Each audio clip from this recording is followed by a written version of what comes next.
Welcome to Suman TV. ನಾನು ನಿಮ್ಮ ಬಾಲಾಜಿ. ಈಗ ಒಂದೇ ಒಂದು ಚರ್ಚೆ, ಆ ಚರ್ಚೆ ಇಡೀ ರಾಜ್ಯನೇ ನಿಮ್ ಕಡೆ ನೋಡ್ತಾ ಇದೆ. ಅದು ಏನಪ್ಪಾ ಅಂತೀರಾ, ಮಿನಿಸ್ಟರ್ ಪಟ್ಟಿಯಲ್ಲಿ ಚೇಂಜ್ ಆಗಿರುವಂತ ಬದಲಾವಣೆ ಇಡೀ ರಾಜ್ಯದಲ್ಲೇ ಚರ್ಚೆಗಾಗಿದೆ. ಹಲವಾರು ಜನ ಈಗ ಆಲ್ರೆಡಿ ರಾಜೀನಾಮೆ ಕೊಡ್ತಾ ಇದ್ದಾರೆ.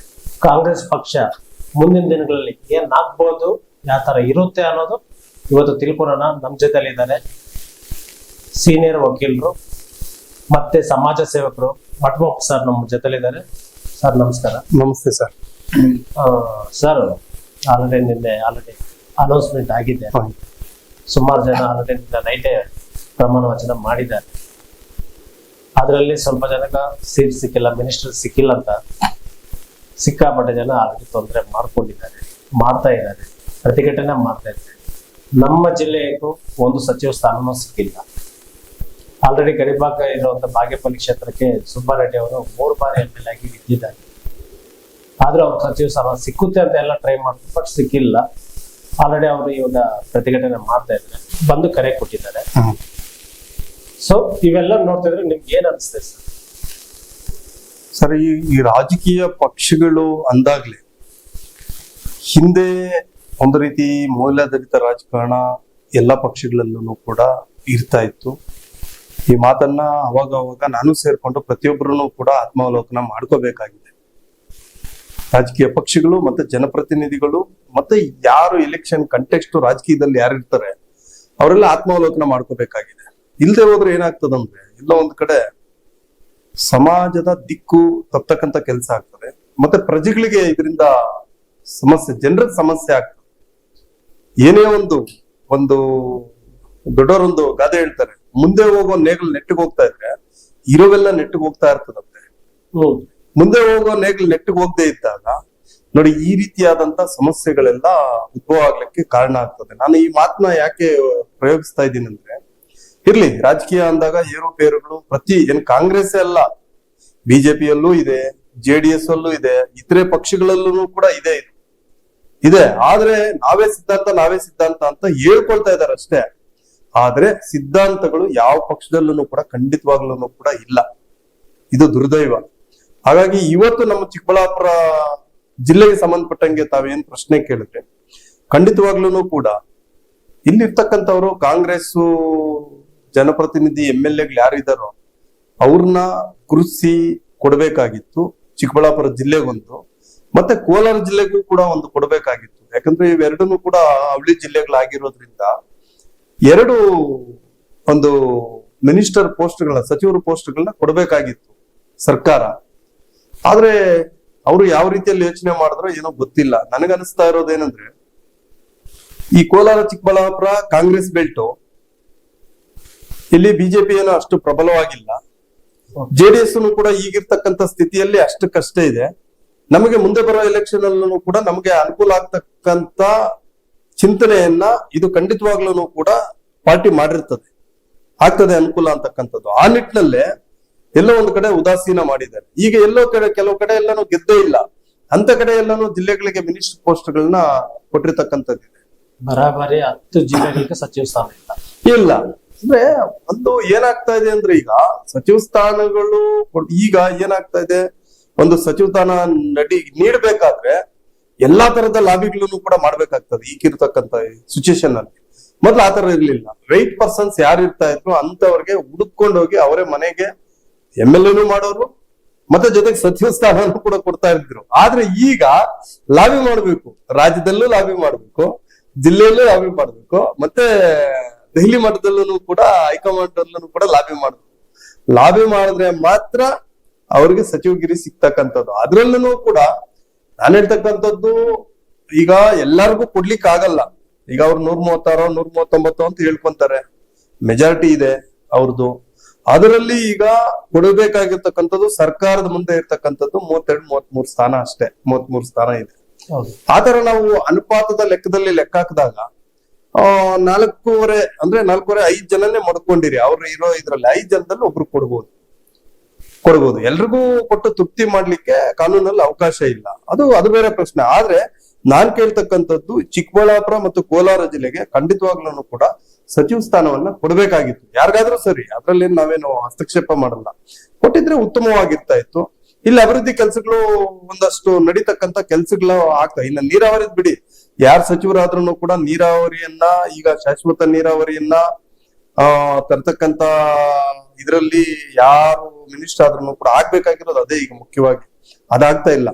ಅದು ನೀರಾವರಿಯನ್ನ ಸಚಿವರಾಗಿರ್ತಕ್ಕಂಥವ್ರು, ಜಿಲ್ಲಾ ಉಸ್ತುವಾರಿ ಸಚಿವರಾಗಿರ್ತಕ್ಕಂಥವ್ರು ಶಾಶ್ವತವಾಗಿ ಈ ಗಡಿಭಾಗದ ಜಿಲ್ಲೆಗಳಿಗೆ ಅಥವಾ ಈ ಭಾಗದ ಜನರಿಗೆ ನೀರನ್ನ ಒಂದು ಒದಗಿಸ್ಕೊಟ್ಬಿಟ್ರೆ ಆಟೋಮೆಟಿಕಲ್ಲಿ ಅವ್ರು ಬದುಕೊಂತಾರೆ. ಬೇರೆ ಇನ್ನೇನು ಕೂಡ ಸರ್ಕಾರಗಳಿಂದ ಅಪೇಕ್ಷೆ ಮಾಡಕ್ಕೆ ಹೋಗಲ್ಲ. ಇನ್ನ ಬೇಕಾದ್ರೆ ಸರ್ಕಾರಕ್ಕೆ ಬೇಕಾದ್ರೆ ನಾವು ಇಷ್ಟು ಕೊಡ್ತೀವಿ ಅಂತಕ್ಕಂಥದ್ದು ಕೂಡ ಹೇಳ್ತಕ್ಕಂಥ ಜನ ಇಲ್ಲಿದ್ದಾರೆ. ಮೇ ಬಿ ನೀವು ಹೇಳ್ದಂಗೆ ಕೋಲಾರ ಜಿಲ್ಲೆ ಮತ್ತೆ ಚಿಕ್ಕಬಳ್ಳಾಪುರ ಜಿಲ್ಲೆ ಕಾಂಗ್ರೆಸ್ ಬಲಿಷ್ಠ ಇರೋದ್ರಿಂದ ಇಲ್ಲಿ ನೆಗ್ಲೆನ್ಸಿ ಬಂದಿರ್ಬೋದಲ್ಲ. ಇಲ್ಲಿ ಯಾರು ಎಲ್ಲೂ ಹೋಗಲ್ಲ, ಇಲ್ಲಿ MLA ನಮ್ಮ ಮಾತು ಕೇಳ್ತಾರೆ. ಅಲ್ಲ ಈಗ ಅದೇ ಇದಾಗೆ ಬೇರೆಯವರಂದ್ರೆ ಸ್ವಲ್ಪ ಬೇರೆ ಕಡೆ ಹೋಗ್ತಾರೆ ಅಂತ ಅವ್ರಿಗೆ ಮಿನಿಸ್ಟರ್ ಕೊಟ್ಟಿರ್ಬೋದು. ಈಗ ಅದೇ ಆಗಿರೋದು. ಈಗ ಅಲ್ಲಿ 4 ಜನ ಇದ್ದಾರೆ, ಇಲ್ಲಿ 3 ಜನ ಪ್ಲಸ್ ಗೌರಿ ಬಿದ್ದೂರು ಇಂಡಿಪೆಂಡೆಂಟ್ ಸೇರಿ 4 ಜನ ಇದಾರೆ. ಈಗ ಇಲ್ಲಿ ಅಲ್ಲಿಗೆ 4 8 ಜನ ಇದ್ದಾರೆ.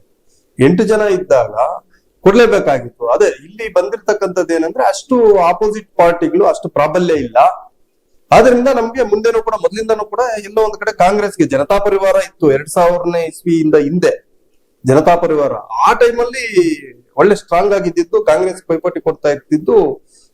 ಜನತಾ ಸರ್ಕಾರ ಅವಾಗ ಏನ್ ಜನತಾ ಪರಿವಾರ ಅಂತ ಏನಿತ್ತು, ಜನತಾ ದಳ ಅಂತೇಳಿ ಆಗ ಕೊಡ್ತಾ ಇತ್ತು. ಅವಾಗ ಕಾಂಗ್ರೆಸ್ಗಿಂತ 5 ಸೀಟ್ಗಳು ಗೆದ್ದಿದ್ದು ಅವಾಗ್ಲೇ. ಈಗ ಇಲ್ಲಿ ಬಿಜೆಪಿ JDS ಇದ್ರೂ ಸಹಿತ ಎಲ್ಲ ಒಂದೊಂದು ಗೆದ್ಕೊಂತಾರ ಅಷ್ಟೇ. ಇನ್ನೆಲ್ಲಾನು ಕೂಡ ಕಾಂಗ್ರೆಸ್ಗೆ. ಹಂಗಾಗಿ ಅವ್ರಿಗೆ ತಾತ್ಸಾರ ಮನೋಭಾವ, ಬಿಡ್ರಿ ಇದು ನಮ್ಗೆ ಬಂದೇ ಬರ್ತದೆ, ಏನ್ ಅಂತ ಫೈಟ್ ಏನಿಲ್ಲ ಅಂತಕ್ಕಂಥದ್ದು ನನ್ನ ಒಂದು ಅನಾಲಿಸ್. ಇದು ಸತ್ಯನೂ ಕೂಡ. ಮತ್ತೆ ಸರ್, ಈಗ ಒಂದು 5-6 ಜನ ಈ ಪ್ರೆಸೆಂಟ್ಗೆ ರಾಜೀನಾಮೆ ಕೊಡೋಕ ರೆಡಿ ಆಗಿದೆ. ಸೊ ರಾಜೀನಾಮೆ ಕೊಡೋದ್ರಿಂದ ಪಕ್ಷಕ್ಕೆ ಏನೂ ಆಗಲ್ಲ. ಕಾಂಗ್ರೆಸ್ ಪಕ್ಷಕ್ಕೆ ಆಲ್ರೆಡಿ ಮೆಜಾರಿಟಿ ಇರೋದು ನಡೀತದೆ. ಬಟ್ ಬೈ ಎಲೆಕ್ಷನ್ ನಡಿಬೇಕಲ್ಲ. ಸೊ ಮತ್ತೆ ಅಲ್ಲಿ ಖರ್ಚು ಇಕ್ಲೇಬೇಕಲ್ಲ. ಈ ಖರ್ಚೆಲ್ಲ ಜನಕ್ಕೆ ತೊಂದರೆ ಆಗಲ್ವಾ? ಖಂಡಿತವಾಗ್ಲೂ ಕೂಡ ಇದು ಜನರಿಗೆ, ನಾನು ಆಗ್ಲೇ ಫಸ್ಟ್ ಅಲ್ಲಿ ಅದಕ್ಕೆ ನಾನು ಹೇಳಿದೆ, ಏನೇ ಆದ್ರೂ ಸಹಿತ ಸರ್ಕಾರ ಮಟ್ಟದಲ್ಲಿ ಏನೇ ಆದ್ರೂ ಸಹಿತ ತೊಂದರೆ ಆಗ್ತಕ್ಕಂಥದ್ದು ಜನರಿಗೆ. ಒಬ್ರು ರಾಜೀನಾಮೆ ಕೊಟ್ರು ಅದು ಎಲೆಕ್ಷನ್ ಅಂತ ಬಂದಾಗ ಮತ್ತೆ ಆ ಒಂದು ಖರ್ಚು ವೆಚ್ಚಗಳು ಸರ್ಕಾರದ ಹಣದಿಂದ ಭರಿಸ್ತಕ್ಕಂಥದ್ದು ಮತ್ತೆ ಬೇರೆ ರೀತಿಯಲ್ಲೆಲ್ಲ ಬೆಳವಣಿಗೆಗಳು ಆಗ್ತಕ್ಕಂಥ ಉದಾಹರಣೆ ಇದೆ. ಬಟ್ ಅವ್ರವ್ರ ಅಭಿಪ್ರಾಯ, ರಾಜೀನಾಮೆ ಕೊಡ್ತಕ್ಕಂಥದ್ದು ಇನ್ನೊಂದು ಅವ್ರವ್ರಿಗೆ ಸೇರಿರೋದು. ಈಗಾಗಲೇ ರಾಜ್ಯದಲ್ಲಿ ಸಾಕಷ್ಟು ಜನ ಅಪೋಸ್ ಮಾಡ್ತಾ ಇದಾರೆ, ಮತ್ತೆ ರಾಜೀನಾಮೆ ಕೊಡ್ತೀವಿ ಅಂತ ಹೇಳ್ಬಿಟ್ಟು ಕೂಡ ಹೇಳ್ತಾ ಇದಾರೆ. ಮತ್ತೆ ಎಲ್ಲಾ ಜಿಲ್ಲಾವಾರು ಮಟ್ಟದಲ್ಲಿ ಸಭೆಗಳನ್ನು ಕೂಡ ಮಾಡ್ತಾ ಇದ್ದಾರೆ ಕಾಂಗ್ರೆಸ್ ಶಾಸಕರು. ಮುಂದೆ ಏನ್ ಮಾಡ್ಬೇಕು, ನಾವು ಏನ್ ನಿರ್ಧಾರ ತಗೋಬೇಕು ಅಂತಕ್ಕಂಥ ನಿಟ್ಟಿನಲ್ಲಿ ಮಾಡ್ತಾ ಇದ್ದಾರೆ. ಅಥವಾ ಹೈಕಮಾಂಡ್ಗೆ ಎಚ್ಚರಿಸ್ತಕ್ಕಂಥ ಕೆಲಸನೋ ಅಥವಾ ಇವ್ರು ಮುಂದೆ ಏನಾದ್ರು ಒಂದು ನಿರ್ಧಾರ ನಾವು ತಗೋಬೇಕು ಅಂತಕ್ಕಂಥದ್ದು, ಅದನ್ನ ನಾವು ಕಾದ್ ನೋಡ್ಬೇಕಾಗ್ತದೆ. ಆದ್ರೆ ಇಲ್ಲಿ ಮುಖ್ಯವಾಗಿ ನಾವು ಯೋಚನೆ ಮಾಡ್ಬೇಕಾಗಿರೋದು, ಇವತ್ತು ಸರ್ಕಾರ ಮೆಜಾರಿಟಿ ಇದೆ ನೀವ್ ಹೇಳ್ದಂಗೆ. ಆದ್ರೆ ನಾಳೆ ದಿನ ಒಬ್ಬೊಬ್ರೊಬ್ಬೊಬ್ರೆ ರಾಜೀನಾಮೆ ಕೊಡ್ತಾ ಇದ್ರೆ ಸರ್ಕಾರದ ಒಂದು ಇಮೇಜ್ ಏನಾಗ್ತಾ ಇರ್ತದೆ, ಡೌನ್ ಆಗ್ತಾ ಇರ್ತದೆ. ಇದರಿಂದ ಮುಂದಿನ ದಿನಗಳಲ್ಲಿ ಸರ್ಕಾರಕ್ಕೆ ತುಂಬಾ ಎಫೆಕ್ಟ್ ಆಗೋ ಚಾನ್ಸಸ್ ಇರ್ತದೆ. ಯಾಕಂದ್ರೆ ಒಗ್ಗಟ್ಟಿನಲ್ಲಿ ಬಲ ಅಂತ ಹೇಳ್ಬಿಟ್ಟು ಒಂದು ಇದಿರ್ತದೆ. ಆ ರೀತಿ ಹೋದ್ರೆ ಈಗ ನೋಡಿ, ಮಾನ್ಯ ಸಿದ್ದರಾಮಯ್ಯನವರು ಆಗಿದ್ರು ಮುಖ್ಯಮಂತ್ರಿಗಳು 2 ಸಾರಿ. ಎಲ್ಲನೂ ಕೂಡ ಆ ರೀತಿಯಾದಂತ ದೊಡ್ಡ ಬೆಳವಣಿಗೆಗಳು ಈ ರೀತಿ ನಡೆದಿರ್ಲಿಲ್ಲ. ಆದ್ರೆ ಈಗ ನಡೀತಾ ಇದೆ. ಮತ್ತೆ ಕೆಲವು ಏನಾಗ್ತಾ ಇದೆ, ಇವತ್ತು ಜಾತಿವಾರು ಲೆಕ್ಕಾಚಾರ, ಜಾತಿವಾರಗಳಲ್ಲಿ ಕೊಡ್ತಕ್ಕಂಥದ್ದು ಮಿನಿಸ್ಟರ್ಗಿರಿ ಈ ರೀತಿ ಒಂದು ಆಗ್ತಾ ಇದೆ. ಇನ್ನು ಸಣ್ಣ ಪುಟ್ಟ ಸಮುದಾಯಗಳು ಇನ್ನು ಬೇರೆ ಇದಾವೆ, ಅವಾಗೆಲ್ಲ ಕೊಡ್ಬೋದಾಗಿತ್ತು. ಆದ್ರೆ ಅದೆಲ್ಲ ಒಂದ್ ಕಡೆ ಜನ ನಿರೀಕ್ಷೆ ಮಡ್ಕೊಂಡಿದ್ರು. ಆದ್ರೆ ಎಲ್ಲೋ ಒಂದ್ ಕಡೆ ಅದು ಆಗಿಲ್ಲ. ಮತ್ತೇನಂದ್ರೆ ಬೆಂಗಳೂರು ಮಹಾನಗರದಲ್ಲೇ 6 ಜನ ಸಚಿವರು ಇದ್ದಾರೆ. ಈ ತರ ಗಡಿ ಪ್ರದೇಶದಲ್ಲಿರುವಂತ ಇದ್ರಲ್ಲಿ ಒಬ್ಬ ಸಚಿವರು ಕೊಡಲ್ಲ. ಬೆಂಗಳೂರಲ್ಲಿ ಇದ್ರೆ ಮಾತ್ರ ಸಚಿವ ಸ್ಥಾನ ಸಿಗುತ್ತಾ? ಅದೇ ಬೆಂಗಳೂರು ಅಂದಾಗ ಏನಾಗ್ತದೆ, ಅದೊಂಥರ ಪವರ್ಫುಲ್ ಏರಿಯಾನೇ ಅಂತ ಹೇಳ್ಬೋದು ಬೆಂಗಳೂರು ಅಂತಕ್ಕಂಥದ್ದು. ಅಲ್ಲಿ ಆ ಪವರ್ಫುಲ್ ಏರಿಯಾ ಆಗಿರೋದ್ರಿಂದ ಅದು ಅಲ್ಲಿನ ಆ ಮಟ್ಟದ ಆ ಭಾಗದ ಅಥವಾ ರಾಜ್ಯದ ಮಟ್ಟದ ನಾಯಕರು ಏನಿರ್ತಾರೆ ಅವರು ಚರ್ಚೆ ಮಾಡಿ ಏನೋ ಒಂದು ಪ್ಲಾನ್ ಹಾಕಿ ಅದನ್ನ ಮಾಡಿರ್ತಾರೆ. ಈಗ ನಮ್ಗೆ ಇದು ದಿಕ್ ತಪ್ಲಿಕ್ಕೆ ಕಾರಣ ಇದೊಂದೇ, ಬೇರೆ ಇನ್ನೇನು ಇಲ್ಲ. ಕೊಡ್ಲೇಬೇಕಾಗಿತ್ತು. ಈಗ ಮೊನ್ನೆ MC ಸುಧಾಕರ್ ಅವರು 3 ವರ್ಷ ಆಗಿದ್ರು. ಈಗ ಬೇರೆಯವ್ರಿಗೆ ಸುಬ್ಬಾರೆಡ್ಡಿ ಅವರು ಕೊಡ್ಬೋದಾಗಿತ್ತು. ಅಥವಾ ಕೋಲಾರಲ್ಲಿ ಇವರು ನಾರಾಯಣಸ್ವಾಮಿ ಅವರು ಇದ್ರು, ಮತ್ತೆ ನಂಜೇಗೌಡರು ಇದ್ರು. ಅವರೆಲ್ಲ 3 ಸಾರಿ ಗೆದ್ದಿದ್ದಾರೆ. ಸುಬ್ಬಾರೆಡ್ಡಿ ಅವರು 4 ಸಾರಿ ಗೆದ್ದಿರ್ತಕ್ಕಂಥದ್ದು ಅನ್ಸುತ್ತೆ ನನಗೆ. 3 ಬಾರಿನ 2 ಬಾರಿ ಕಾಂಗ್ರೆಸ್ ಒಂದು ಮಾಡಿ ಇರ್ತಕ್ಕಂಥದ್ದು. ಸೊ ಗಮನಕ್ಕೆ ಅವರು ತಗೊಂಡು ಸುಬ್ಬಾರೆಡ್ಡಿ ಅವರು ನನಗ್ ಗೊತ್ತಾದಂಗೆ ಏನಂತ ಪಾಪ ಯಾರ ಮೇಲೂ ವೈಯಕ್ತಿಕ ಟಾರ್ಗೆಟ್ ಮಾಡ್ತಕ್ಕಂಥವ್ರಲ್ಲ, ಒಳ್ಳೆ ವ್ಯಕ್ತಿ ಸುಬ್ಬಾರೆಡ್ಡಿ ಅವರು, ತುಂಬಾ ಸೌಮ್ಯ ಜೀವಿ, ಯಾರಿಗೂ ತೊಂದರೆ ಕೊಡ್ತಕ್ಕಂತ ಮನುಷ್ಯ ಅಲ್ಲ. ರಾಜಕೀಯ ಮಾಡಿದ್ರು ಕೂಡ ಒಂದು ಅರ್ಥಗರ್ಭಿತವಾಗಿ ಅವ್ರದೇ ಆಗಿರ್ತಕ್ಕಂತ ಒಂದು ಲಿಮಿಟ್ ಅಲ್ಲಿ ಎಲ್ರಿಗೂ ಒಂದು ಕೆಲಸ ಮಾಡ್ತಕ್ಕಂತ ನಿಟ್ಟಿನಲ್ಲಿ ವ್ಯಕ್ತಿತ್ವ ಉಳ್ಳಂತವ್ರು. ಕೊಟ್ಟಿದ್ರೆ ಈ ಭಾಗದ ಜನರಿಗೆ ಅವರು ಏನಾದ್ರೂ ಒಂದಷ್ಟು ಕೆಲಸ ಮಾಡ್ಲಿಕ್ಕೆ, ಇವತ್ತು ಯಾಕೆ ನಾವು ಚಿಕ್ಕಬಳ್ಳಾಪುರ ಜಿಲ್ಲೆಗೇನೆ ನಾವು ವಿಶೇಷವಾಗಿ ಸಚಿವ ಸ್ಥಾನ ಬೇಕೇ ಬೇಕು ಅಂತ ಬಿಟ್ಟು ಯಾಕೆ ಕೇಳ್ತಾ ಇದೀವಿ ಅಂದ್ರೆ, ಒಂದು ಅಡ್ಮಿನಿಸ್ಟ್ರೇಷನ್ ನ ಒಂದು ಹಿಡಿತದಲ್ಲಿ ಇರ್ತಕ್ಕಂಥ ಜಿಲ್ಲೆಗೆ ಒಬ್ಬ ದಣಿ ಅಂದ್ರೆ ಉಸ್ತುವಾರಿ ಸಚಿವರೇ. ಸೊ ಆ ಉಸ್ತುವಾರಿ ಸಚಿವರು ಇಲ್ಲಿದ್ದಾಗ ಏನಾಗ್ತದೆ, ಎಲ್ಲೋ ಒಂದ್ ಕಡೆ ಎಲ್ಲನೂ ಕೂಡ ಪ್ರತಿಯೊಂದು ವರ್ಕ್ ಡೆವಲಪ್ಮೆಂಟ್ ವಿಚಾರದಲ್ಲಿ ಪ್ರತಿಯೊಂದನ್ನು ಕೂಡ ಫಾಲೋ ಮಾಡ್ತಕ್ಕಂಥ ಅಧಿಕಾರಿಗಳಿಗೂ ಜವಾಬ್ದಾರಿ ಇರ್ತದೆ. ಯಾರು ಇಲ್ಲದೆ ಇದ್ದದಾಗ ಏನಾಗ್ತದೆ, ಬೇರೆ ಯಾರೋ ಬಂದು ಇಲ್ಲಿ ಉಸ್ತುವಾರಿ ತಗೊಂಡ್ರು ಕೂಡ ಅಷ್ಟೇ ಎಫೆಕ್ಟ್ ಕಾಳಜಿ ಯಾರನ್ನು ಕೂಡ ವಹಿಸಲ್ಲ. ಆ ಲೋಕಲ್ ಅವರೇ ಯಾರಾದ್ರೂ ಒಬ್ರು ಇದ್ದಾಗ ಅವ್ರಿಗೆ ಜವಾಬ್ದಾರಿ ಇರ್ತದೆ. ನಾವೇನಾದ್ರೂ ಒಂದು ಕೆಲಸಗಳು ಮಾಡಿ ಒಂದಷ್ಟು ಸಿಕ್ಕಿರ್ತಕ್ಕಂಥ ಅವಕಾಶದಲ್ಲಿ ನಾವು ಕೂಡ ಒಂದು ಪರ್ಫಾರ್ಮೆನ್ಸ್ ನ ತೋರಿಸ್ಬೇಕು ಅಂತಕ್ಕಂಥ ನಿಟ್ಟಿನಲ್ಲಿ ಇರ್ತದೆ, ಯಾರಿಗೇ ಆಗ್ಲಿ, ಶಾಸಕರಿಗೆ, ಮಿನಿಸ್ಟರ್ ಆದಾಗ. ಸೊ ಆ ನಿಟ್ಟಿನಲ್ಲಿ ಒಂದು ಈಗ ನೋಡಿ, ಜಿಲ್ಲಾ ಉಸ್ತುವಾರಿನೂ ತಪ್ಪು, ಜೊತೆಗೆ ಮಿನಿಸ್ಟರ್ ಗಿರಿನೂ ಎರಡು ಈ ಜಿಲ್ಲೆಗೆ ತಪ್ಪಿದೆ. ಮುಂದಿನ ದಿನಗಳಲ್ಲಿ ನಾವು ಒಬ್ಬ ಪ್ರಜೆಯಾಗಿ ನಾನು ಹೇಳ್ತಾ ಇರ್ತಕ್ಕಂಥದ್ದು, ನಾನು ಯಾವುದೇ ಒಂದು ಪಕ್ಷದ ಪರವಾಗಿ ಇಲ್ಲೇನು ನಾನೇನು ಕುತ್ಕೊಂಡಿಲ್ಲ, ಒಬ್ಬ ಪ್ರಜೆಯಾಗಿ ಈ ಚಿಕ್ಕಬಳ್ಳಾಪುರ ಜಿಲ್ಲೆಯ ಒಬ್ಬ ನಾಗರಿಕನಾಗಿ ನಾನು ಹೇಳ್ತಾ ಇರ್ತಕ್ಕಂಥದ್ದು, ಮತ್ತೆ ಸರ್ಕಾರಕ್ಕೆ ನಾನು ಒತ್ತಾಯ ಮಾಡ್ತಕ್ಕಂಥದ್ದು, ದಯವಿಟ್ಟು ಕೂಡ ಯಾರನ್ನಾದ್ರೂ ನೀವು ದಯವಿಟ್ಟು ಕೂಡ ಇಲ್ಲಿ ಸಚಿವಗಿರಿಯನ್ನ ಕೊಡ್ತಕ್ಕಂತ ಕೆಲಸ ಮಾಡಿ. ಯಾಕಂದ್ರೆ ಈ ಭಾಗದಲ್ಲಿ ತುಂಬಾ ಗಡಿಭಾಗ ಆಗಿರೋದ್ರಿಂದ ತಾವ್ ಹೇಳ್ದಂಗೆ ಸಾಕಷ್ಟು ಸಮಸ್ಯೆಗಳು, ಜ್ವಲಂತ ಸಮಸ್ಯೆಗಳು ಕಾಡ್ತಾ ಇದೆ. ಇವತ್ತು ರೈತರು ಇರ್ಬೋದು, ಕಾರ್ಮಿಕರು ಇರ್ಬೋದು, ಪ್ರತಿಯೊಬ್ಬರಿಗೂ ಕೂಡ ಜ್ವಲಂತ ಸಮಸ್ಯೆಗಳು ಕಾಡ್ತಾ ಇದೆ. ಆ ನಿಟ್ಟಿನಲ್ಲಿ ಏನಾದ್ರು ಒಂದು ಎಫರ್ಟ್ ಹಾಕಿ ಜಿಲ್ಲೆಗೆ ಒಂದು ಅನುಕೂಲ ಆಗ್ತಕ್ಕಂಥ ನಿಟ್ಟಿನಲ್ಲಿ ಇಲ್ಲಿ ಉಸ್ತುವಾರಿ ಸಚಿವರು, ಜಿಲ್ಲಾ ಮಿನಿಸ್ಟರ್ ಇದ್ದಾಗ ಆಮೇಲೆ ಫಂಡ್ಸ್ ಕೂಡ ತರೋದಕ್ಕೊಂದು ಅನುಕೂಲ ಆಗ್ತದೆ ಈ ಜಿಲ್ಲೆಗೆ. ಹಾಗಾಗಿ ಸರ್ಕಾರಕ್ಕೆ ಮತ್ತೆ ಮೊನ್ನೆ ಡಿ ಕೆ ಶಿವಕುಮಾರ್ ಅವ್ರಿಗೆ ನಾನು ಒತ್ತಾಯ ಮಾಡ್ತಾ ಇದ್ದೀನಿ, ದಯವಿಟ್ಟು ಕೂಡ ಈ ಭಾಗದ ಸಚಿವಗಿರಿಯನ್ನ ಕೊಡ್ತಕ್ಕಂತ ಕೆಲಸ ಮಾಡಿ ಅಂತ ಬಿಟ್ಟು ನಾನು ಮನವಿನೂ ಮಾಡ್ಕೊಂಡೆ. ಈಗ ನಿಮ್ಗೆ ಗೊತ್ತಿರೋ ಮಟ್ಟಕ್ಕೆ ಕಾಂಗ್ರೆಸ್ ಪಕ್ಷ ಮಹಿಳೆಯರ ಪಕ್ಷ ಅಂತಾರೆ.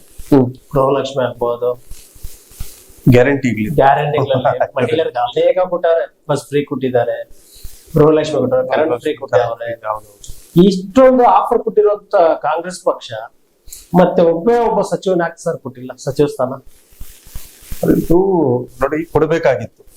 ಈಗ ಏನಾಗ್ತಾ ಇದೆ, ನಾನು ಅದಕ್ಕೆ ಹೇಳಿದ್ದು, ಈ ವ್ಯಾಲ್ಯೂಸ್ ನ ಖಂಡಿತವಾಗ್ಲೂ ಕೂಡ ಯಾವ ಪಾರ್ಟಿಯನ್ನು ಏನ್ ಕಮ್ಮಿ ಏನಿಲ್ಲ. ನಾವೇನೋ ಕಾಂಗ್ರೆಸ್ ಅಂತ ಹೇಳಂಗಿಲ್ಲ.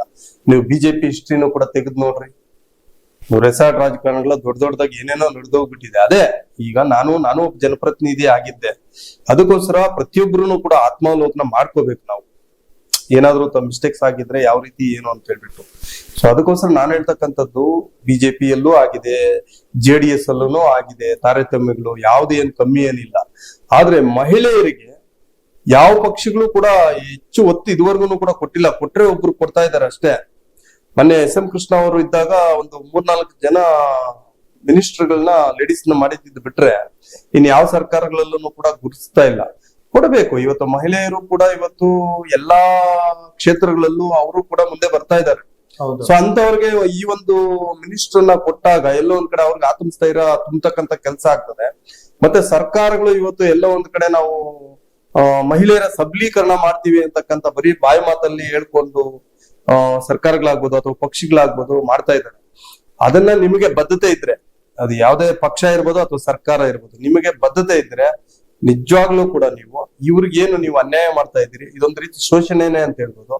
ಅವ್ರಿಗೆ ನೀವು ಯಾವ್ದೋ ಹೊಂದ್ಕೊಳ್ಳೋದೇ ದೊಡ್ಡ ವಿಚಾರ ಅಂತ ನೋಡಿ. ನಿನ್ನೆ ಪಾಪ ಯಾರೋ ಒಬ್ರಿಗೆ ಅದು ಹೆಸರಿತ್ತು, ಬಟ್ ಆದ್ರೆ 1 hour ಚೇಂಜ್ ಆಗಿ 1 hour ಅಲ್ಲಿ ಚೇಂಜ್ ಆಗಿ ಪಾಪ ಅವ್ರಿಗೆ ಪ್ರಮಾಣ ವಚನ ಸ್ವೀಕರಿಲಿಕ್ಕೆ ಅವಕಾಶನೇ ಕೊಟ್ಟಿಲ್ಲ. ಇದು ನಿಜವಾಗ್ಲೂ ಕೂಡ ದುರಂತ. ಇದು ಒಬ್ರಿಗೂ ಕೂಡ ಕೊಡೋದಕ್ಕೂ ಅದು ಕೂಡ ಹಿಂದೆ ಮುಂದೆ ಮಾಡಿ ಯಾವ ಕ್ಷಣದಲ್ಲಿ ಬೇಕಾದ್ರೂ ಬದಲಾವಣೆ ಮಾಡ್ತೀರಾ ಅಂದ್ರೆ ಅಲ್ಲಿಗೆ ಇದು ಏನಾಗ್ತಾ ಇದೆ ಅಂತ ಹೇಳಿ. ಹಾಗಾಗಿ ನೀವು ಒಬ್ಬರಿಗಲ್ಲ, ಕನಿಷ್ಠ ಪಕ್ಷ ಏನಿಲ್ಲ ಅಂದ್ರೂ ಕೂಡ 4-5 ಜನಕ್ಕಾದ್ರೂ ಮಹಿಳೆಯರಿಗೆ ಮಿನಿಸ್ಟರ್ಗಿರಿ ಕೊಟ್ಟಾಗ ಒಂದು ಕರ್ನಾಟಕ ರಾಜ್ಯದ ಮಹಿಳೆಯರಿಗೂ ಕೂಡ ಎಲ್ಲೋ ಒಂದು ಕಡೆ ಒಂದು ಕೆಲಸ ಮಾಡ್ತಕ್ಕಂತ ಇವರು ಈಗ ಏನೋ ಮಹಿಳಾ ಆಯೋಗ ಅಧ್ಯಕ್ಷರು ಯಾರೋ ನಾಗಲಕ್ಷ್ಮಿ ಮೇಡಮ್ ಅವರು ಇದ್ದಾರೆ. ನಾವು ನೋಡ್ತಾ ಇರ್ತೀವಿ ನಿಜವಾಗ್ಲೂ ಕೂಡ ತುಂಬಾ ಎಷ್ಟು ಕಮಿಟ್ಮೆಂಟ್ ಆಗಿ ಅವರು ಕೆಲಸ ಮಾಡ್ತಾ ಇದ್ದಾರೆ ಅಂದ್ರೆ ನಿಜವಾಗ್ಲೂ ಕೂಡ ನಮ್ಗೆ ಹೆಮ್ಮೆ ಅನಿಸ್ತದೆ. ಪಾಪ ಎಷ್ಟು ಕೇರ್ ತಗೊಂಡು ಎಂಟರ್ ಸ್ಟೇಟ್ ಎಲ್ಲ ಪ್ರತಿ ಜಿಲ್ಲೆ ತಾಲೂಕು ಸುತ್ತಿ ಎಲ್ಲೆಲ್ಲಿ ಏನೇನು ಅವಘಡಗಳಾಗ್ತಾ ಇದೆ, ಮಹಿಳೆಯರಿಗೆ ಅಲ್ಲ ಅದು ಹಾಸ್ಟೆಲ್ ಆಗ್ಬೋದು ಇನ್ನೊಂದು ಆಗ್ಬೋದು, ಇಮಿಡಿಯೇಟ್ ಆಗಿ ಸೀರಿಯಸ್ ಆಕ್ಷನ್ ತಗೊಂಡು ನ್ಯಾಯ ಒದಗಿಸ್ತಕ್ಕಂಥ ಕೆಲಸ ಅವರು ನಾಗಲಕ್ಷ್ಮಿ ಮೇಡಮ್ ಅವರು ಮಾಡ್ತಾ ಇದ್ದಾರೆ. ಸೊ ಅಂತ ನೋಡಿ ಯಾವ್ದೋ ಒಂದು ಅದೇನು ಮಿನಿಸ್ಟರ್ಗಿರಿ ಪೋಸ್ಟ್ ಅಲ್ಲ, ಆ ತರದವ್ರಿಗೆ ಮಿನಿಸ್ಟರ್ಗಿರಿ ಪೋಸ್ಟ್ಗಳನ್ನ ಅವಕಾಶ ಮಾಡಿಕೊಟ್ರೆ ಎಲ್ಲೋ ಒಂದು ಕಡೆ ರಾಜ್ಯದ ಅಭಿವೃದ್ಧಿ ಆಗ್ತದೆ. ಪಕ್ಷದ ಅಭಿವೃದ್ಧಿಗಿಂತ ಇಲ್ಲಿ ರಾಜ್ಯದ ಅಭಿವೃದ್ಧಿ ಆಗ್ಬೇಕು ಅಂತಕ್ಕಂಥದ್ದೇ ಇರ್ತಕ್ಕಂಥದ್ದು. ಆ ನಿಟ್ಟಿನಲ್ಲಿ ಮಹಿಳೆಯರಿಗೆ ಅವಕಾಶ ಮಾಡ್ಕೊಡ್ಬೇಕಾಗುತ್ತೆ ಸರ್. ಮತ್ತೆ ಏನಾಗಿದೆ ಅಂದ್ರೆ ಸ್ವಲ್ಪ ಜನ ಮಾತು ಆಲ್ರೆಡಿ ಬಂದಿದೆ, ರೆಸಾರ್ಟ್ಗಳಲ್ಲಿ ಗಂಡಸರು ಚರ್ಚೆ ಮಾಡ್ತಾರೆ, ಹೆಂಗ್ ಸುಮಾರಾಗಲ್ಲ ಅದಕ್ಕೆ ಗಂಡಸರಿಗೆ ಮಿನಿಸ್ಟರ್ ಸಿಕ್ಕಿದೆ ಅಂತ ಒಂದು ಮಾತು ರಾಜಕೀಯದಲ್ಲಿ ಒಂದು ನಡೀತಾ ಇದೆ. ನಿಜ ಅನ್ಬೋದಾ? ಸರಿ, ಇಲ್ಲ ಅವೆಲ್ಲ ಹೋಗ್ಬೋದು, ಈಗ ಕಾಮನ್ ಆಗ್ಬಿಟ್ಟಿದೆ. ಈಗ ಏನೋ ಒಂದು ರಾಜಕೀಯ ಪಕ್ಷಗಳು ಅಂದ್ರೆ ಈಗ ರೆಸಾರ್ಟ್ಗೆ ಹೋಗೋದು ಅದು ಒಂಥರ ಕಾಮನ್ ಆಗ್ಬಿಟ್ಟಿದೆ. ಯಾಕೆ ಅಂದ್ರೆ ಆ ರೀತಿ ವಾತಾವರಣಗಳು ನಿರ್ಮಾಣ ಆಗ್ಬಿಡ್ತದೆ. ನಿರ್ಮಾಣ ಆದಾಗ ಏನು ಮಾಡಕ್ಕಾಗಲ್ಲ. ಬಿಜೆಪಿ, ಜೆಡಿಎಸ್, ಕಾಂಗ್ರೆಸ್ ಎಲ್ಲ ಸ್ಟಾರ್ಟ್ ಮಾಡ್ತವೆ.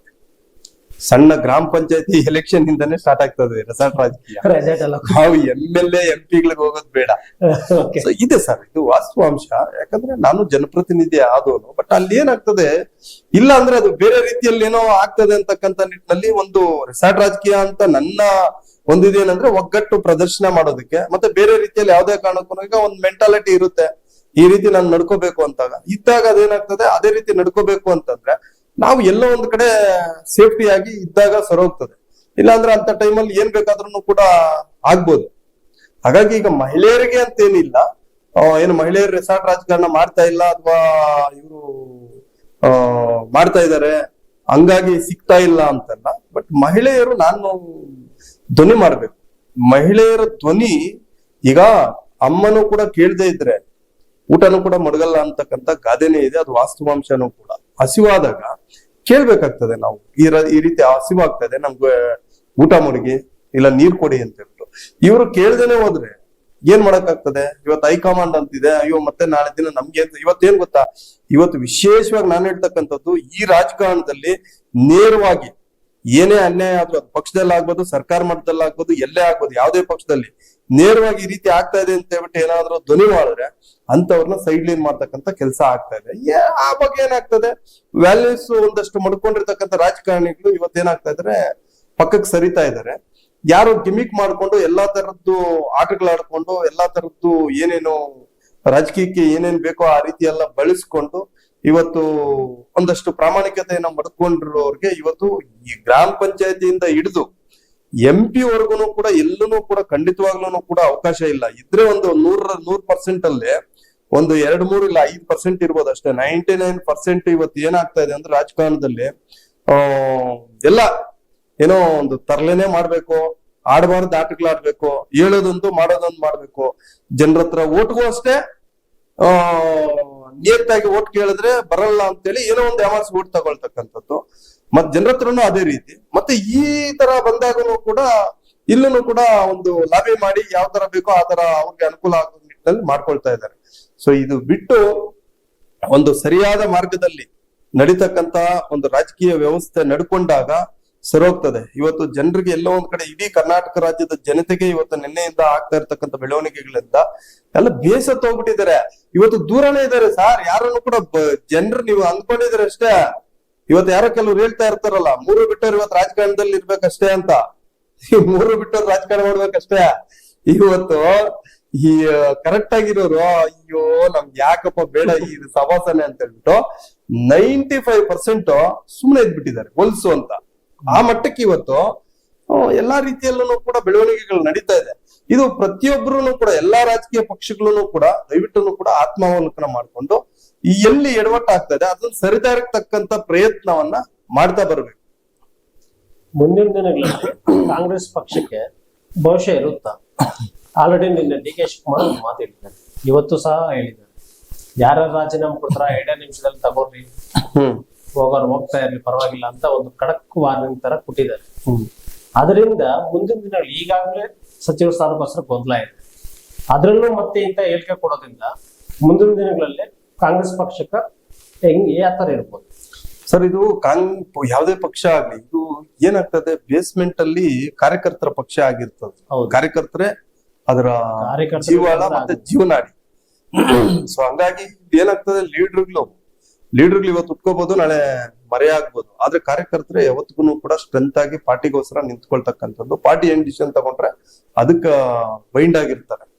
ಸೊ ಹಂಗಾಗಿ ಇವತ್ತು ಏನೋ ರಾಜೀನಾಮೆ ಕೊಟ್ಬಿಟ್ಟು ಯಾರು ಹೋಗ್ತಾರೋ ಏನೋ ಅಥವಾ ಏನಾಗ್ತದೋ ನೋಡೋಣ ಅಂತ ಹೇಳ್ಬಿಟ್ಟು ಈಗ ಏನು ಆ ರೀತಿ ಮಾನ್ಯ ಡಿ.ಕೆ. ಶಿವಕುಮಾರ್ ಅವರು ಮುಖ್ಯಮಂತ್ರಿಗಳು ಆ ರೀತಿ ಏನಾದ್ರು ಸ್ಟೇಟ್ಮೆಂಟ್ ಕೊಟ್ಟಿದ್ರೆ, ಒಂದ್ ರೀತಿ ಆ ರೀತಿ ಸ್ಟೇಟ್ಮೆಂಟ್ ಕೊಟ್ರೆ ಕೆಲವರು ಸ್ವಲ್ಪ ಹಂಗೆ ಸಮಾಧಾನ ಆಗ್ಬೋದು. ಇಲ್ಲ ಅಂದ್ರೆ ಒಂದ್ ವೇಳೆ ಆ ಸ್ಟೇಟ್ಮೆಂಟ್ ಕೊಡ್ಲಿಲ್ಲ ಅಂದ್ರೆ ಬಿಡ್ರಿ ಏನೋ ಅಂತ ಬಿಟ್ಟು ಅಂತಕ್ಕಂಥ ಸ್ವಲ್ಪ ಭಯ ಭಕ್ತಿ ಅಂತಕ್ಕಂಥ ಹುಟ್ಟಿಸೋದಕ್ಕೆ ಅಥವಾ ಏನೋ ಒಂದ್ ರೀತಿಯಲ್ಲಿ ಸ್ವಲ್ಪ ಪಕ್ಷದ ಒಂದು ಶಿಸ್ತು ಒಂದು ಇದನ್ನ ಮೇಂಟೈನ್ ಮಾಡ್ಲಿ ಅಂತಕ್ಕಂಥ ಉದ್ದೇಶದಿಂದ ಏನಾದ್ರು ಅವ್ರು ಹೇಳಿರ್ಬೋದು. ಬಟ್ ನಾನು ಆಗ್ಲೇ ಹೇಳಿದೆ, ಏನಾದ್ರು ರಾಜೀನಾಮೆಗಳೇನಾದ್ರು ಕೊಟ್ಕೊಂತ ಹೋದ್ರೆ ಅದರಿಂದ ಖಂಡಿತವಾಗ್ಲೂ ಕೂಡ ಪಾರ್ಟಿಗೆ ಎಫೆಕ್ಟ್ ಆಗ್ತದೆ. ಅದ್ರಲ್ಲಿ ಎರಡನೇ ಮಾತಿಲ್ಲ. ಎಫೆಕ್ಟ್ ಆಗೋದಂತೂ ಖಂಡಿತ ಡ್ಯಾಮೇಜ್ ಆಗ್ತದೆ. ಅದ್ರಲ್ಲಿ ಎರಡನೇ ಮಾತಿಲ್ಲ. ಯಾವುದೇ ಪಕ್ಷ ಆಗ್ಬೋದು, ಡ್ಯಾಮೇಜ್ ಆಗೇ ಆಗುತ್ತೆ ರಾಜೀನಾಮೆಗಳು ಕೊಟ್ಟಾಗ. ಅದೇನಾಗ್ತದೆ, ರಾಜ್ಯಕ್ಕೆ ಎಲ್ಲೋ ಒಂದ್ ಕಡೆ ಕೆಟ್ಟ ಸಂದೇಶ ಹೋದಂಗೆ. ಈಗ ಬಾಗೇಪಲ್ಲಿ ನಾಳೆ ಬಂದು ಕರೆ ಕೊಟ್ಟಿದ್ದಾರೆ ಸುಬ್ಬಾರೆಡ್ಡಿ ಅವರು. ಫುಲ್ಲು 2 ದಿನದಿಂದ ಯಾರ ಜೊತೆ ಮಾತಾಡ್ತಾ ಇಲ್ಲ ಅಂತ ಒಂದು ಮಾಹಿತಿ ಇತ್ತು. ಸದ್ಯಕ್ಕೆ ಅವ್ರ ಫಾಲೋವರ್ಸ್ ಸುಮಾರು ಜನ ರಾಜೀನಾಮೆ ಕೊಟ್ಟಾರ ಪಕ್ಷಕ್ಕೆ. ಕಾಂಗ್ರೆಸ್ ಪಕ್ಷಕ್ಕೆ ರಾಜೀನಾಮೆ ಕೊಟ್ಬಿಟ್ಟು ನಾವು ಇರಲ್ಲ ಕಾಂಗ್ರೆಸ್ ಪಕ್ಷದಲ್ಲಿ, ನಮ್ಮ ಗಡಿ ಭಾಗದಲ್ಲಿ ಸುಮಾರು ವರ್ಷಗಳಿಂದ ನಾವು ಇಷ್ಟು ಸಹಾಯ ಮಾಡಿದ್ರು, ನಮ್ಗೊಬ್ಬ ಮಿನಿಸ್ಟರ್ ಕೊಟ್ಟಿಲ್ಲ ಅಂತ ಒಂದು ಆರೋಪ ನಡೀತೈತೆ. ಸೊ ಇದು ಯಾವ ತರ ನೋಡ್ಬೋದು ಮುಂದಿನ ಸರ್? ಇದನ್ನ ಈಗ ಅವರು ಪಕ್ಷದ ಹೈಕಮಾಂಡ್ ಇರ್ತದೆ, ಮತ್ತೆ ರಾಜ್ಯ ಮಟ್ಟದಲ್ಲಿ ಅಧ್ಯಕ್ಷರು ಇರ್ತಾರೆ, ರಾಜ್ಯಾಧ್ಯಕ್ಷರು, ಮತ್ತೆ ಜಿಲ್ಲಾ ಮಟ್ಟದಲ್ಲಿ ಅಧ್ಯಕ್ಷರು ಇರ್ತಾರೆ. ಸೊ ಈ ಬೆಳವಣಿಗೆಗಳೆಲ್ಲ ಇದು ನಾನು ಆಗ್ಲೇ ಹೇಳ್ದಂಗೆ ಎಲ್ಲ ಕಾಂಗ್ರೆಸ್ ಎಲ್ಲ ಸರ್ ಎಲ್ಲ ಪಕ್ಷಗಳಲ್ಲೂ ಕೂಡ ಇದೆ ಈ ತಾರತಮ್ಯ, ಈ ರೀತಿ ಎಲ್ಲ ನಡೀತಕ್ಕಂಥದ್ದು. ಬಟ್ ನನಗನ್ಸಿದ ಪ್ರಕಾರ ಏನಂದ್ರೆ, ಯಾರು ಎಷ್ಟು ರಾಜೀನಾಮೆ ಕೊಟ್ಟರು ಕಾರ್ಯಕರ್ತರಾಗ್ಬೋದು ಅಥವಾ ಪಕ್ಷದ ಮುಖಂಡರಾಗ್ಬೋದು ಅಥವಾ MLA ಅವರಾಗ್ಬೋದು, ಏನೇ ಇದ್ ಮಾಡಕ್ ಹೋದ್ರು ಕೂಡ ಅವನ್ನೆಲ್ಲಾನು ಕೂಡ ಇವ್ರು ಏನ್ ಮಾಡ್ತಾರೆ, ಯಾವ್ದೋ ಒಂದು ರೀತಿಯಲ್ಲಿ ಮುಂದೆ ಅವಕಾಶ ಮಾಡ್ಕೊಡ್ತೀವಿ ನಿಮ್ಗೆ ಅಂತಕ್ಕಂಥ ಒಂದು ಮಾತನ್ನ ಹೇಳಿ ಅವ್ರಿಗೆ ಭರವಸೆಯನ್ನ ಕೊಟ್ಟು ಏನ್ ಮಾಡ್ತಾರೆ ಅಂದ್ರೆ ಅವ್ರನ್ನ ಶಾಂತಿಗೊಳಿಸ್ತಕ್ಕಂಥ ಸಮಾಧಾನಗೊಳಿಸ್ತಕ್ಕಂಥ ಕೆಲಸ ಪ್ರತಿ ಪಕ್ಷನೂ ಕೂಡ ಮಾಡ್ತದೆ, ಯಾವುದೇ ಪಕ್ಷ ಆಗ್ಬೋದು. ಆ ರೀತಿ ಒಂದ್ 2 ದಿನ ಇದು 2 ದಿನ ಅಷ್ಟೇ ಸರೋಗ್ತದೆ ಯಾವ್ದು ಏನು ಇದಕ್ಕೆ. ಯಾಕಂದ್ರೆ ಈಗ ಪಕ್ಷ ಡಿಸಿಷನ್ ತಗೊಂಡ್ಬಿಟ್ಟಿದೆ, ಮುಖ್ಯಮಂತ್ರಿಗಳು ಡಿಸಿಷನ್ ತಗೊಂಡು ಮಾಡ್ಬಿಟ್ಟಿದ್ದಾರೆ, ಈಗ ಏನು ಮಾಡಕ್ಕಾಗಲ್ಲ. ಹಂಗಂತೇಳಿ ಇವ್ರಿಗೇನಾದ್ರು ಏನೋ ನಮ್ಗೆ ಏನಂತೀವಿ ಸ್ವಾಭಿಮಾನ ಅಥವಾ ನಮ್ಮ ಆತ್ಮ ಗೌರವಕ್ಕೆ ಧಕ್ಕೆ ಆಗಿದೆ ಅಂದಾಗ ಅಷ್ಟು ಡಿಸಿಷನ್ ತಗೊಳ್ಳಂತ ವ್ಯಕ್ತಿತ್ವ ಯಾರಾದ್ರೂ ಇದ್ರೆ, ಹಿಂದೆ ಇದ್ರು ಆ ರೀತಿ ಇರ್ತಕ್ಕಂಥವ್ರು, ನಾವು KM ಕೃಷ್ಣಾರೆಡ್ಡಿ ಅವರು ಇದ್ರು ಈ ಜಿಲ್ಲೆಯಲ್ಲಿ, ಮತ್ತೆ C ಬೈರೇಗೌಡರು ಇದ್ರು. ಒಂದು ಫಾರ್ಮ್ ಡಿಸಿಷನ್ ಏನಾದ್ರು ಇತ್ತು ಅಂದ್ರೆ ಅಂತ ಡಿಸಿಷನ್ ತಗೊಳ್ಳೋಂಥದ್ದು ಇತ್ತು. ಈಗ ಎಲ್ಲ ಪಕ್ಷ ಒಂದ್ಸಾರಿ ಮಾತಾಡಿ ಏನೋ ಒಂದು ಮಾತಾಡೋದಕ್ಕೆ 4-5 ದಿನದಲ್ಲಿ ಎಲ್ಲ ಸಮಾಧಾನ ಆಗ್ತದೆ. ಆದ್ರೆ ನಾನು ಒಟ್ಟಾರೆಯಾಗಿ ಹೇಳೋದು, ಇದು ಸಮಾಧಾನ ಮಾಡಿ ಏನೋ ಹೇಳಿ ನೀವು ಸಮಾಧಾನ ಮಾಡೋದಕ್ಕಿಂತನೋ ನಾನು ಹೇಳ್ತಕ್ಕಂಥದ್ದು, ಈ ಜಿಲ್ಲೆಗೆ ದಯವಿಟ್ಟು ಕೂಡ ನೀವು ಒಂದು ಸಚಿವ ಸ್ಥಾನವನ್ನ ಕೊಡ್ಲೇಬೇಕು. ಯಾಕಂದ್ರೆ ಈ ಕಡಿಭಾಗ ಮತ್ತೆ ಇದು ಬಯಲು ಸೀಮೆ ಇದೆ, ಸಾಕಷ್ಟು ಸಮಸ್ಯೆಗಳಿದೆ ಎಲ್ರೂ ಕೂಡ. ಹಾಗಾಗಿ ಸಚಿವ ಸ್ಥಾನವನ್ನ ಕೊಡ್ತಕ್ಕಂತ ಕೆಲಸವನ್ನ ನೀವು ಮಾಡಿದ್ರೆ ಮುಂದಿನ ದಿನಗಳಲ್ಲಿ ನಿಮ್ಗೆ ಅನುಕೂಲ ಆಗ್ತದೆ. ನೋಡಿದ್ರಲ್ಲ ವೀಕ್ಷಕರೇ, ಇವತ್ತಿನ ಚರ್ಚಾ ಕಾರ್ಯಕ್ರಮ ಮತ್ತೊಂದಕ್ಕಿಂತ ಭೇಟಿ ಆಗೋಣ. ನಮಸ್ಕಾರ.